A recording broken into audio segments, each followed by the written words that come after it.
A'udzu billahi minasyaitonir rajim.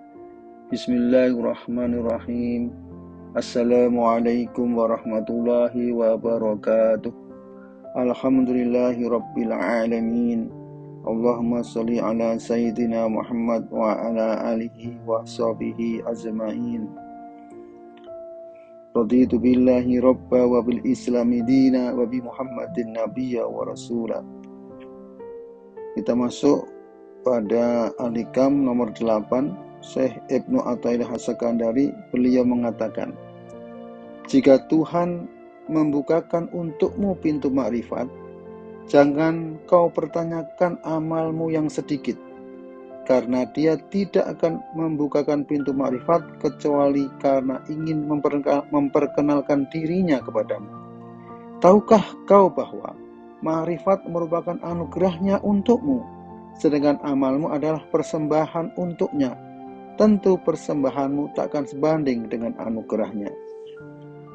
Syekh Asy-Syarqawi mensyarah dan beliau mengatakan, dalam perjalanan menuju Tuhannya, seorang salik, orang-orang yang menuju Allah, harus memperbanyak amal untuk menekan dorongan-dorongan nafsu syahwat sehingga ia bisa sampai kepada Allah. Di sisi lain, seorang salik dituntut untuk juga bermujahadah dalam waktu lama. Namun demikian tidak menutup kemungkinan di sela-sela itu ia merasa malas melakukan sebagian ibadah dan wirid yang diharuskan, sehingga ia pun diterpa kegalauan dan frustasi, bahkan mungkin pula tergerak untuk meninggalkan semuanya. Padahal di saat yang sama ia telah sampai pada satu tahapan makrifatullah.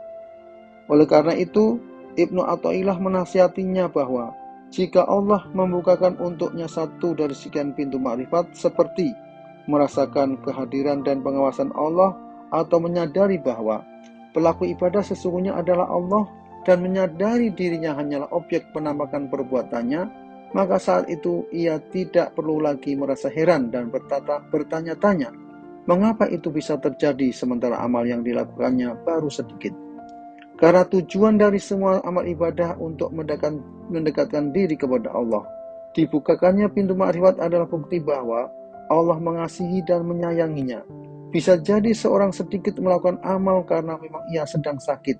Jika orang ini mendapatkan makrifat misalnya, dengan mengetahui bahwa sakit baginya lebih baik ketimbang sehat, dan bahwa Allah Maha melakukan apa yang dikehendakinya, saat itu ia tidak perlu lagi mempertanyakan sedikit amalnya. Allah membukakan untukmu pintu makrifat karena Dia ingin memperkenalkan dirinya kepadamu, memberimu karunia-Nya, mendekatimu dan menampakkan sifat-sifat dan asma-Nya untukmu. Tentu saja makrifat adalah karunia yang lebih besar dan agung untukmu dibandingkan dengan amalan-amalan lahirmu untuknya. Hadiah dari seorang budak walaupun bernilai tinggi tetap hina dan kecil dibandingkan dengan hadiah seorang tuan walaupun itu sedikit. Hadiah dari seorang budak manfaatnya hanya akan dirasakan oleh dirinya sendiri, bukan tuannya. Kesimpulannya, amal ibadah yang sedikit namun diiringi makrifat lebih baik daripada amal ibadah yang banyak tanpa makrifat. Jika seorang salik mendapatkan makrifat, ia harus segera menghadapkan hatinya kepada Tuhannya agar karunia makrifat itu dari Tuhannya itu ditambah. Ia juga harus lebih mempedulikan makrifat tersebut ketimbang amalan-amalan lahir yang dilakukannya. Oleh sebab itu, amalan lahir para arif yang dilakukan di akhir usia mereka cenderung menurun.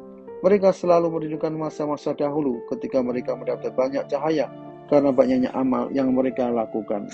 Assalamualaikum warahmatullahi wabarakatuh.